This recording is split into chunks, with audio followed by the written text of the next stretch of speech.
I'm back for final week with Dr. Dan Green, Executive Director of New Life Resources, as we have been talking about just this topic of mental health and just the challenges of that, especially over the last 6 to 7 months, what we're all experiencing together. And we are going to, in our final week, we're going to talk about how can we help others, those close to us, those that we love, deal with some of those and wrestle some of those issues that we might be wrestling with as well.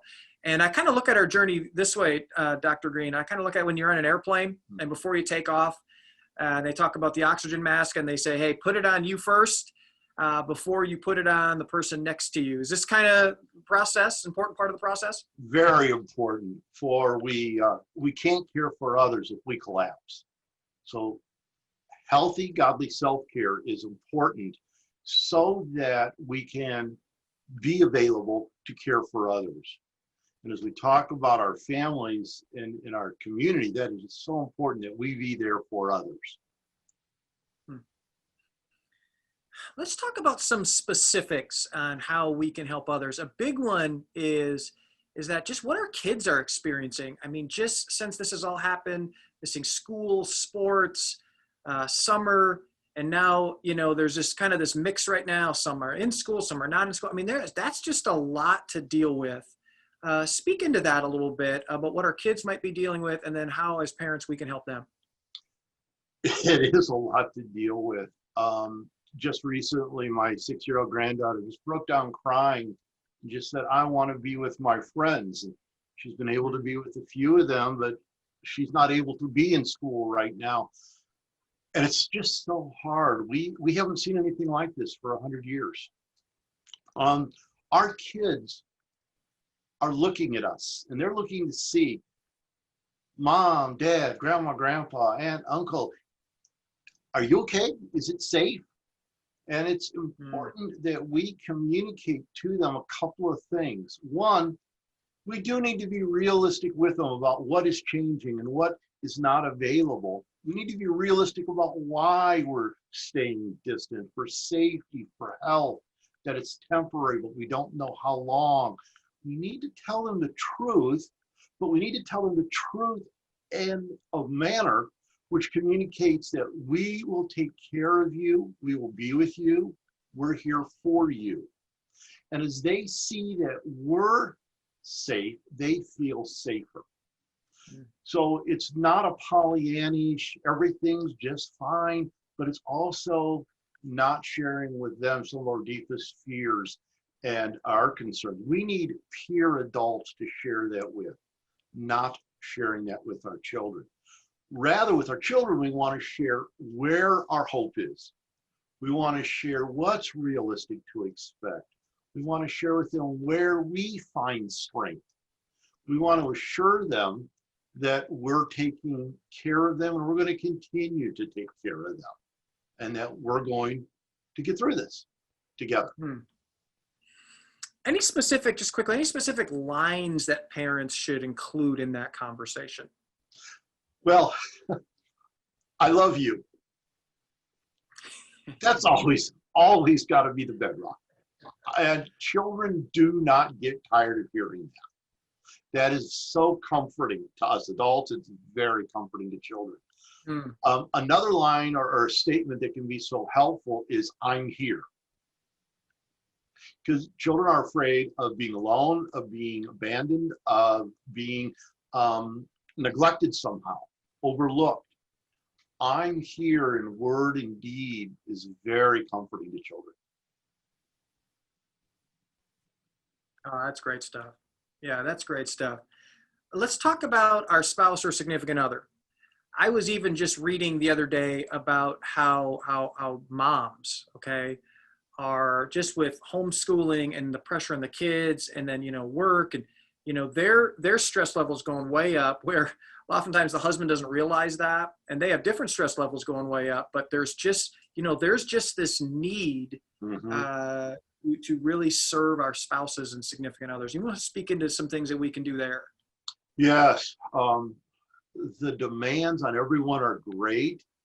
The demands sometimes, because of our different roles in our families, they're individual and each can feel very alone, even though they're, we might share the same house space 24/7.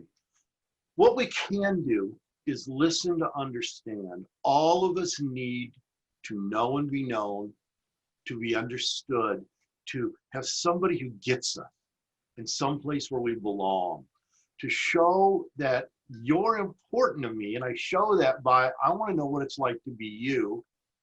And then at the right time, I also share with you what it's like to be me.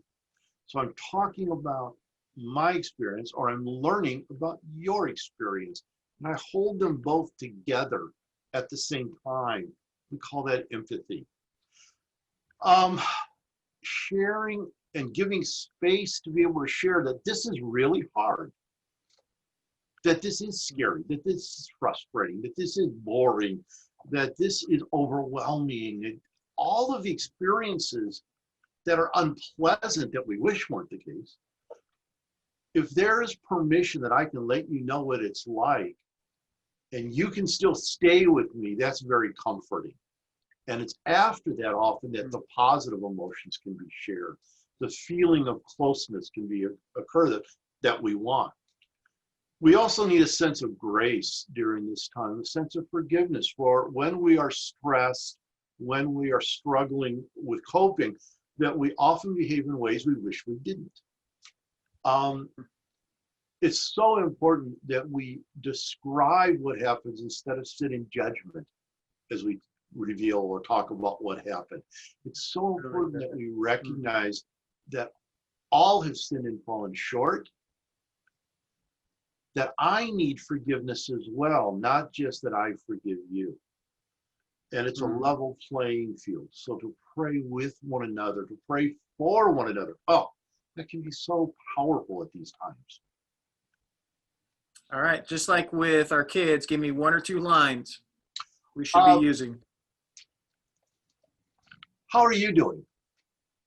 What's it like to be you right now?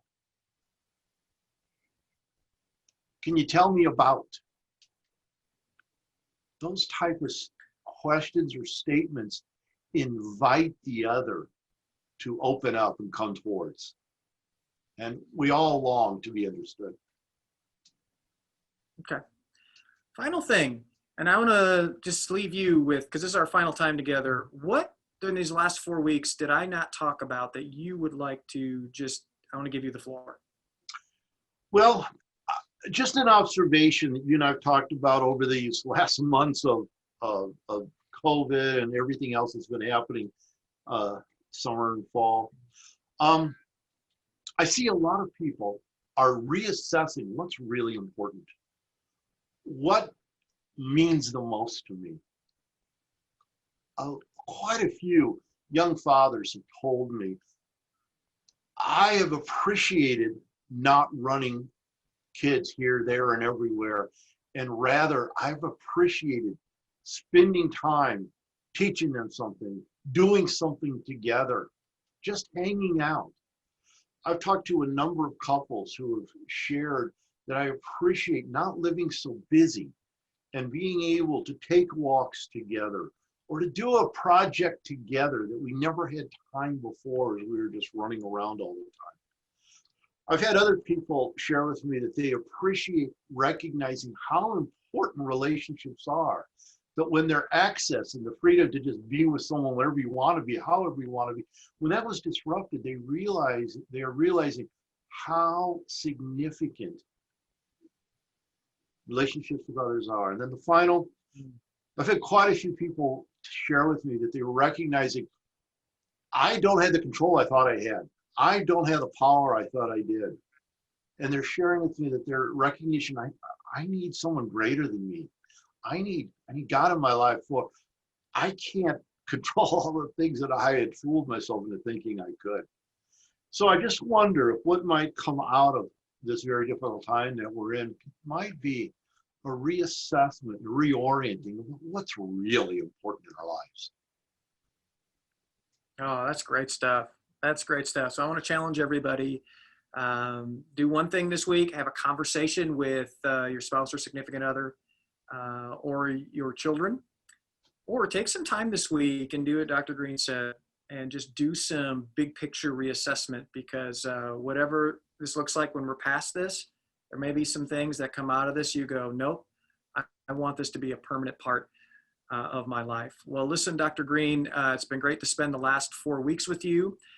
Thanks for your time. And if this has been helpful for you, I want to encourage you to share it with someone, a friend or a family member that you think will help them. And subscribe to our YouTube channel, as we're going to do more conversations like this in the future. And once again, Dr. Green, thanks for your time.